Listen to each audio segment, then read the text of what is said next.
안녕하십니까. 파워 인터뷰입니다. 미세먼지로 인한 고통이 상당합니다. 대선 기간에도 후보마다 미세먼지 관련 공약을 내놓기도 했는데요. 문재인 대통령 역시 후보 시절 여러 관련 공약을 내놓은 바 있습니다. 그동안 환경노동위원회에서 활동하면서 미세먼지 대책 특위를 이끌어온 더불어민주당 송옥주 원내 부대표 모시고 말씀 나눠보겠습니다. 안녕하십니까? 네, 안녕하세요. 예, 미세먼지 대책이 시급한 사안이 됐습니다. 왜 미세먼지가 이렇게 심해졌느냐, 여러 원인들을 좀 분석을 해봐야 되는데요. 중국 영향이 좀 크지 않냐 이렇게 보는 시각도 있고요. 있다면 과연 어느 정도 원인이 제공을 하고 있는 것이냐 모르겠습니다. 어떻게 보십니까? 예, 그 미세먼지 발생 원인을 알아야지만 대책을 마련할 수 있기 때문에 중요한 요소고요. 발생 원인을 보면 국외 요인과 국내 요인으로 나눌 수가 있습니다. 그래서 먼저 국외 요인을 보면 중국이나 몽골, 북한에서 넘어오는 부분이 있습니다. 그래서 환경부 자료를 보니까 실제로 중국 같은 경우에는 평상시에는 한 40% 수준이 되는 거고요. 농도가 심할 경우에는 70% 수준까지 증가한다고 합니다. 그런 거고, 국내 요인 같은 경우에는 저희가 이제 발생원별로 좀 분류를 한 부분이 있는데요. 사업장 같은 경우가 41% 해당되고요. 건설기계 등이 한 17% 되고요. 석탄 화력 발전소가 14% 정도 됩니다. 그리고 경유차 부분이 11% 되는 부분인 거고요. 그런데 좀 문제가 있습니다. 보니까 저희가 지금까지 분석해낸 통계치 이외에 미세먼지 발생 원인이 잡히지 않는 부분이 상당하다고 합니다. 그러니까 결과적으로 이제 원인에 대한 제대로 된 규명이 없다고 볼 수 있는 거고요. 그래서 최근에 정부에서도 이거에 대한 철저한 원인 규명을 위해서 연구에 착수한 것으로 알고 있습니다. 예. 정말 심각한 사회 문제가 된 만큼 또 새 정부 출범했고 이 문제를 해결하기 위한 또 해결하기를 기대하는 국민들 목소리도 큰데, 일단 문재인 대통령이 노후 석탄 화력 발전소 8개의 셧다운, 한시적 중단을 지시했단 말이죠. 앞으로 어떻게 추진이 되는 겁니까? 노후 석탄 화력 발전소가 10기가 있는데요. 그거를 임기 내에 좀 조기에 폐쇄할 방침입니다. 근데 아직 이제 시간이나 절차 부분이 필요하기 때문에 그 과정 중에서 일단은 미세먼지 농도가 심한 3월에서 한 6월까지 한 4개월 정도 기간 동안에 일시 중단을 할 그런 방침인 거고요. 올해 같은 경우에는 이미 이제 3, 4개월이 도과됐기 때문에 저희가 6월 한 달 동안 그 일시적으로 가동 중단을 하는 부분이고, 만약 그렇게 할 경우에는 국내 배출량의 한 1, 2% 정도를 줄이는 효과가 있다고 합니다.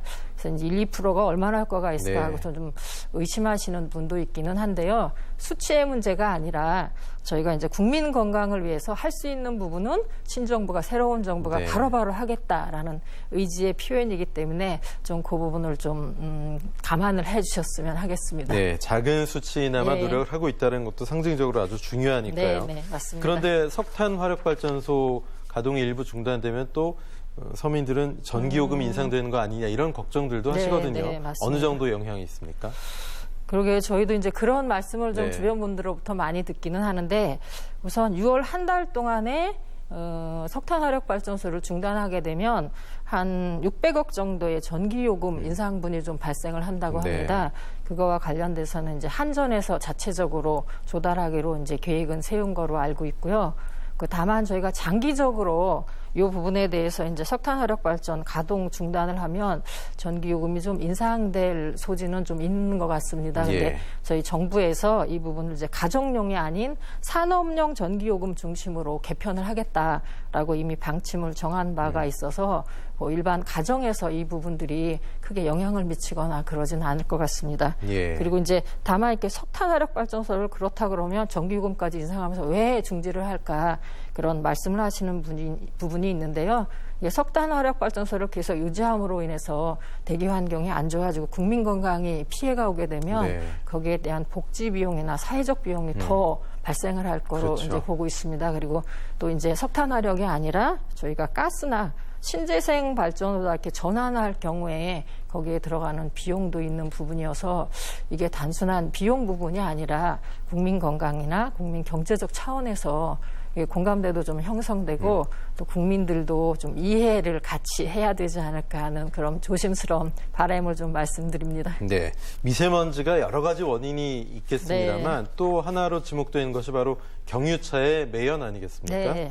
문재인 후보도 후보 시절에 공약을 했었고요. 경유차 갖고 있는 소비자들은 이게 과연 떨고 있습니다. 이게 내 차가 언제 이제 못하게 되는 거 아니야 이런 네. 걱정도 하고 자동차 업계도 관련돼서 좀 울상인데 네. 이 문제는 어떻게 보십니까?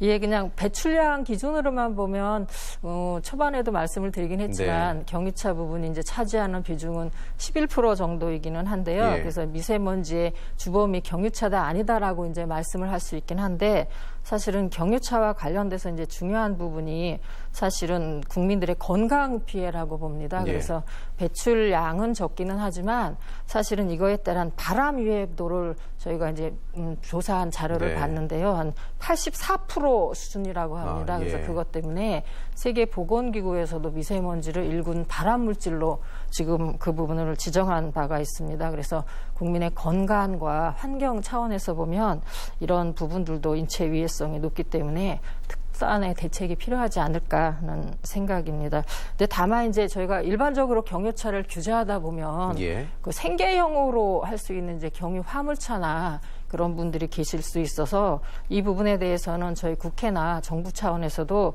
사실은 좀 더 세심하고 꼼꼼한 좀 대책이 필요할 것 같습니다. 네. 문재인 대통령이 2030년 경유 승용차 퇴출 계획을 언급한 바 있거든요. 네. 이게 사실 굉장히 빠른 속도고 급진적인 네. 어떤 대책인데 네. 소비자들은 지금 혼란스러울 수도 있겠어요. 이거 사야 되나 아니면 자동차 업계들도 네. 더 만들어야 되느냐. 네, 네. 예, 그대로 될까요? 그러게요. 아마도 이제 그러실 것 같아요. 네. 이 차라는 게 이제 한 번 사면 오랫동안 그렇죠. 운행을 해야 되는 부분이어서요. 근데 이제 경유차 같은 경우에는 아까 미세먼지 관련된 부분도 있긴 하지만 또 미세먼지를 원인이 된 또 질소 산화물이라는 네. 거를 그냥 휘발유차나 가스차보다 좀 더 많이 배출한다고 합니다. 그래서 차라는 부분이 이제 지금까지 이동수단으로만 봤는데 이게 앞으로는 환경이나 뭐 가족의 건강이나 아이들의 미래나 그런 쪽으로 좀 관점이 이동돼야 되지 않을까 하는 생각을 좀 해보기는 합니다. 그래서 예. 앞으로는 차 수요를 뭐 친환경차 정책으로 좀 전환할 필요도 있고요. 그래서 이제 이를 위해서는 좀 규제를 강화하거나 아니면 다양한 인센티브를 주는 방안도 좀 추진할 필요가 있겠습니다. 예. 그 다만 조금 요즘에 이제 전기차 부분에 대한 광고나 여러 가지 수요가 좀 늘고 있긴 한데 전기차가 운행할 때는 미세먼지가 발생하지는 않는데요. 생산하는 과정에서 아마 이게 지금 석탄 화력을 네. 해서 이제 전기를 발생시키니까 그것 때문에 또 미세먼지가 발생하는 경우도 있습니다. 그래서 이것도 석탄 화력 중심의 산업 구조를 다른 신재생 에너지나 이제 그런 쪽으로 바꿀 필요가 좀 있는 부분인 거고요. 또 한 가지는 이제 자동차 연료와 관련돼서 그 LPG를 전면 허용해야 된다고 예, 봅니다. 예. 지금 선진국이나 이제 미국 같은 경우에는 대부분 허용되고 있는데 우리는 약간 이제 이해관계 때문에 허용되지는 않고 있는 것 같습니다. 그래서 이런 것도 국민 경제와 환경을 위해서 좀 규제를 완화해야 되지 않을까 싶습니다. 예. 미세먼지 대책에서 어린이와 노인 등에 대한 취약계층에 대한 네. 대책도 굉장히 중요한데 뭐 학교에 설치할 계획이 간이 측정기계 그리고 네. 공기청정기에 과연 어느 정도 효과가 있는 것이냐. 네. 근본적인 대책은 아니잖아요. 여기에 대해서는 그렇죠.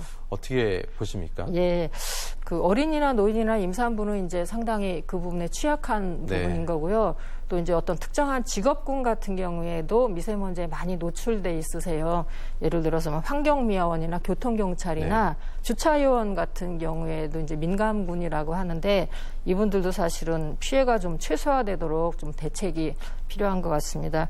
최근에는 이제 어머니들께서 상당히 이제 미세먼지에 대한 관심, 어머니, 아버지를 포함한 그 학부모들이 이제 관심이 많아서 간이 측정기나 공기청정기에 대한 말씀이 좀 많으세요. 근데 간이 측정기는 정확도는 떨어질 수 있긴 하지만 알 권리 차원에서 네. 설치는 해야 되는 부분인 거고요. 근데 아직까지 보면 인증제도가 제대로 마련돼 있지 않습니다. 그래서 내년부터 민간 차원에서 인증제도를 둔다고 하는데 그거보다는 좀 국민들이 걱정하지 않게끔 국가 차원에서 인증제도를 좀 시행할 필요가 있겠고요. 또 공기청정기 같은 경우에는 그 학부모 사이에서도 좀 이렇게 찬반이 좀 많은 네. 논란이 좀 있으신 것 같더라고요. 그래서 실효성에 대한 부분은 있는데 일단 설치에 대해서는 공감을 하는데 다 중간에 운영하는 과정에서 유지 관리 관련돼서 이제 거기서 잘못하면 오히려 미세먼지가 더 많이 발생하는 거 아니냐라는 우려가 있어요. 그래서 유지 관리 부분을 좀 더 신중하게 해야 될 필요가 있겠습니다. 그런데 여기에 들어가는 비용도 이제 추계를 해봤더니 한 1,000억 원 정도가 되는 부분인데요. 이게 이제 국민 건강이나 취약계층의 보건을 위해서 사실은 뭐 큰 돈은 아니라고 보는 부분인 거고요. 다만 그 학생들에 대한 이런 거 설치하는 부분들에 대해서 좀 점검할 부분이 있어서 단시일 내에 그냥 급하게 하기보다는 약간의 이제 시범 사업을 통해서 좀 단계적으로 하는 부분들이 좀 필요하지 않을까 하는 생각입니다. 예, 관련해서 뭐 특별대책위 구성 결의안도 발의하셨는데 좋은 활동 좀 기대하겠고요. 앞으로도 많이 애써 주십시오. 예, 더불어민주당 송옥조 원내대표 대표였습니다. 고맙습니다. 고맙습니다. OBS 파워 인터뷰를 마칩니다. 시청해주신 여러분 고맙습니다.